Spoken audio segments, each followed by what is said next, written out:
ও জালাল টর্চের আলো ফেলে ওপরে তাকায়।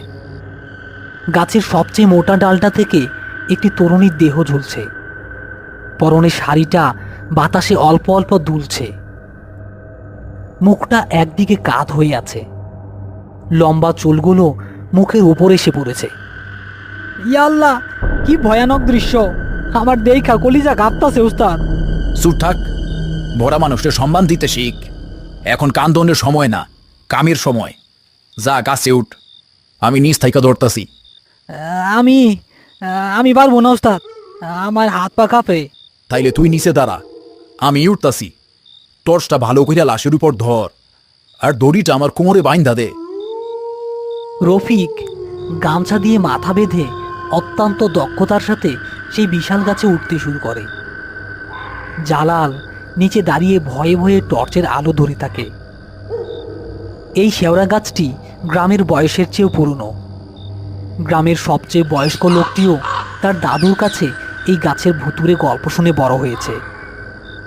শোনা যায় বহু বছর আগে এক ইংরেজ সাহেবকে এই গাছে ফাঁসিতে ঝুলিয়ে মারা হয়েছিল। তারপর থেকে এটি একটি অভিশপ্ত স্থান।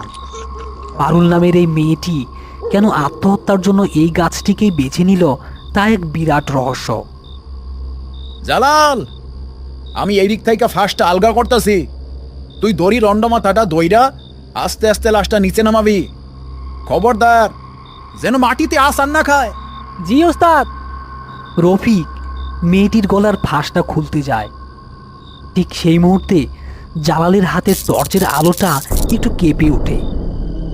আরে জলে না কেন? জল জল। হ্যাঁ, ও আল্লাহ! ওস্তাদ, ওস্তাদ, লাশ তো নড়তাছে। কি সব আবল তাবল বকস? বাতাসে দুলতাছে, শক্ত কইরা ধর। রফিক মেয়েটির গলার ফাঁসটা কেটে দেয়। সাথে সাথে জালালের হাতের দড়িতে প্রচণ্ড এক টান পড়ে। জালাল শরীরের সমস্ত শক্তি দিয়ে দড়িটা ধরে রাখে এবং ধীরে ধীরে লাশটা নিচে নামাতে শুরু করে। লাশটা মাটি থেকে মাত্র কয়েক ফুট উপরে আসতেই ঘটে এক ভয়ঙ্কর ঘটনা। মেয়েটির মৃতদেহ, যা এতক্ষণ শক্ত এবং নিথর ছিল, হঠাৎ করে যেন জীবন্ত হয়ে ওঠে।